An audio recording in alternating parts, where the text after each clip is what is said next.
Anak muda tidak mau menikah. Biaya hidup makin menekan mereka. Negara ini mengalami penurunan populasi, sedang mengejar kepunahan. Apakah negara ini akan hilang? Tahukah Anda, negara pembuat drama romantis paling keren, anak muda justru takut untuk jatuh cinta. Bukan karena akan patah hati, tapi karena tagihan, cicilan, dan biaya hidup. Mari kita lihat Korea Selatan hari ini. Negeri K-pop, skincare glowing, dan teknologi super cepat. Tapi, di balik layar Neo Soul yang berkilau, ada keheningan yang menyeramkan. Tangisan bayi hampir tidak terdengar lagi di sana. Data resmi Badan Statistik Korea atau KOSTA menunjukkan fakta yang bikin mengelus dada. Angka kesuburan alias fertility rate Korea Selatan sempat menyentuh titik terendah ekstrim di angka 0,72. Itu rekor terendah di seluruh planet bumi. Dan bahkan sempat mandek, hanya naik tipis secara semu sekitar 0,75 hingga 0,78 dalam 9 tahun terakhir. Angka yang jauh banget dari batas aman yaitu 2,1 untuk mempertahankan jumlah penduduk. Negara ini sedang menuju kepunahan pelan-pelan. Kenapa anak muda di Korea memilih sendiri? Apakah mereka benci anak kecil? Tentu saja tidak. Masalahnya ada di atas statistik, bukan di hati mereka. Mari kita bedah secara logis. Biaya membesarkan anak dari lahir sampai lulus kuliah di Korea itu bisa dibilang setara membeli satu unit apartemen mewah di pinggir kota. Les privat di sana itu wajib. Orang tua di Seoul, mereka bekerja keras, tetapi mereka masih susah untuk menyisipkan tabungan pensiun. Pemerintah sudah menggelontorkan miliaran dolar buat subsidi. Hasilnya apa? Tidak sesuai harapan pemerintah. Uang yang mereka dapatkan tidak bisa membeli waktu dan ketenangan jiwa. Masalah ini sangat rumit. Biaya hidup naik, orang takut menikah, bayi lahir makin sedikit, jumlah tenaga kerja ambruk, negara sepi, ekonomi makin tertekan. Lucu serta ironis. Negara maju, tapi warganya merasa hidup di dalam penjara biaya hidup. Lalu di mana letak kesalahannya? Korea Selatan sedang mengajarkan kita sebuah pelajaran mahal, tanpa harus mengalaminya sendiri. Bahwa kemajuan suatu negara tidak ada artinya jika manusia di dalamnya kehabisan napas untuk sekedar bertahan hidup. Pemerintah memberikan modal untuk menikah, supaya cinta mereka menghasilkan keturunan. Dan itu dilakukan oleh Korea Selatan. Bayangkan Anda hidup di Seoul. Dompet tipis, kerja brutal, dan harga apartemen meroket setinggi langit. Tiba-tiba negara datang membawa koper berisi uang. Mereka bilang, nikahlah, beranaklah, ini subsidi tunai buat kalian. Menggiurkan? Tentu saja iya. Tapi tunggu dulu sampai Anda tahu kenyataan pahit di dalamnya. Miliaran dolar uang negara digelontorkan lewat program insentif bayi nasional. Pemerintah memasang target fantastis. Mereka berharap angka kelahiran melonjak seketika. Namun, apa yang terjadi di lapangan? Kebijakan ini justru membuat lelucon paling tragis abad ini. Disinilah akar masalahnya. Pemuda Korsel dihadapkan pada pilihan yang membingungkan. Ambil uang negara hari ini dan rasakan menjadi orang tua, memiliki anak dan membiayai hidup. Biaya pendidikan yang selalu naik setiap tahun. Saya mencoba membayangkan insentif tunai ini dari pemerintah ibarat obat penenang sementara. Bukan obat untuk menawarkan kesembuhan. Warga Seoul di sana juga menimbang-nimbang apakah banyak manfaatnya atau malah sebaliknya. Mereka tahu uang subsidi habis dalam hitungan bulan, sementara biaya hidup merangkak naik. Ini membuat warga Seoul dilanda beban pikiran. Kecemasan berubah menjadi teror mental yang nyata. Setiap kali pemerintah menaikkan nominal bonus bayi, ketakutan anak muda justru semakin menjadi-jadi. Kenapa? Karena mereka merasa negara sedang memperlakukan mereka seperti hewan ternak yang disuap makan agar berkembang biak. Inilah membuat warga di sana tambah gelisah. Harapan pemerintah, angka kelahiran harus naik. Tetapi realita di lapangan membuat tambah stres. Dan isolasi sosial justru tambah meroket tajam. Apakah pemerintah gagal memahami fenomena ini? Atau warga yang di sana yang tidak peduli? Uang subsidi dari pemerintah tidak pernah bisa membeli rasa aman dan masa depan. Pemerintah Korea Selatan akhirnya menyadari satu kebenaran. Krisis populasi bukan masalah kurangnya uang, melainkan hilangnya harapan anak muda di sana. Masa depan baru tidak akan pernah tercipta dari transaksi jual beli angka kelahiran. Bagaimana jika kedaulatan sebuah negara bukan hancur karena rudal musuh, tapi runtuh karena hilang dimakan usia? Ini adalah Korea Selatan sekarang. Subsidi tunai dan insentif nikah dari pemerintah sudah terbukti gagal total dan jadi lelucon. Tapi pemerintah tidak berhenti di sana. Mereka menaikkan taruhan di tingkat paling ekstrim. Ini bukan lagi soal angka statistik semata. Ini adalah perang mempertahankan kedaulatan negara. Tanpa penerus yang baru, siapa yang menjaga perbatasan? Siapa yang mengisi markas militer besok? Langkah terbaru pemerintah sungguh di luar nalar. Kementerian Pertahanan Korea mulai menurunkan standar fisik wajib militer. Bahkan, pemerintah memfasilitasi pengasuh yang datang dari Filipina. Pemerintah juga hadir membiayai subsidi pengasuh bayi bagi warganya. Harapannya supaya wanita muda di sana berketurunan tanpa takut kehilangan karir. Niatnya menyelamatkan masa depan negara. Tapi dalam eksekusinya justru memicu problem baru. Gaji pengasuh asing ini memicu perdebatan.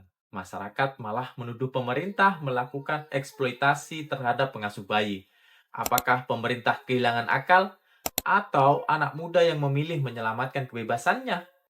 Bagaimana jika ancaman musuh terbesar sebuah negara bukan kapal perang, melainkan bujangan yang malas berkencan? Ini adalah babak paling krusial yang dialami oleh Korea Selatan. Mari kita lihat kenyataan yang sangat menakutkan ini. Korea Selatan sedang mempertaruhkan kedaulatan negaranya bukan karena diserang negara tetangga, tetapi karena mereka kekurangan manusia untuk memegang senjata. Data Kementerian Pertahanan Korea Selatan mengungkap fakta yang mengejutkan.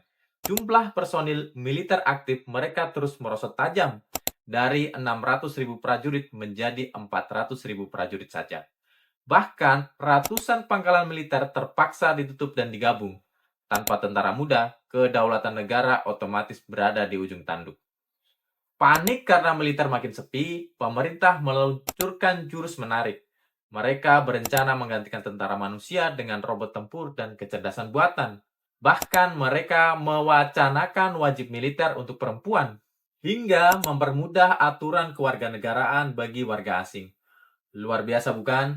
Anak muda merasa krisis nasional ini bukan salah mereka. Hati mereka bertanya, mengapa kami dipaksa melahirkan prajurit? Jika hidup kami sendiri di kota ini seperti neraka. Perdebatan panas antara generasi tua dan generasi muda. Orang tua menuding generasi muda terlalu egois dan penakut. Generasi muda membalas dengan kalian menaikkan harga rumah. Sistem ekonomi kapitalis yang sangat dingin bertabrakan langsung dengan ketahanan nasional dan pertahanan negara.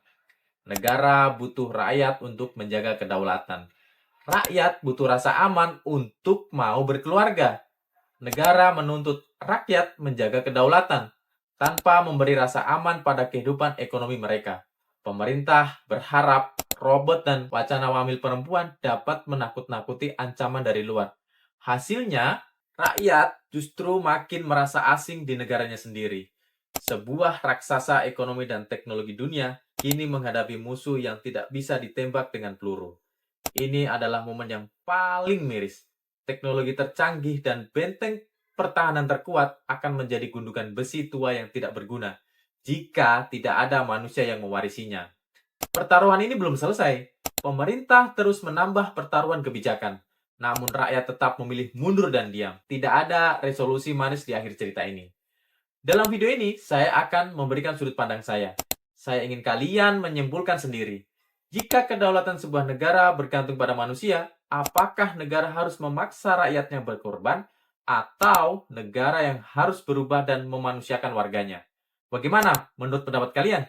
Kepanikan Korea Selatan, krisis populasi kini berubah menjadi perang terbuka. Bukan antara negara dengan negara tetangga, tetapi antar pemerintah dengan warga negaranya sendiri.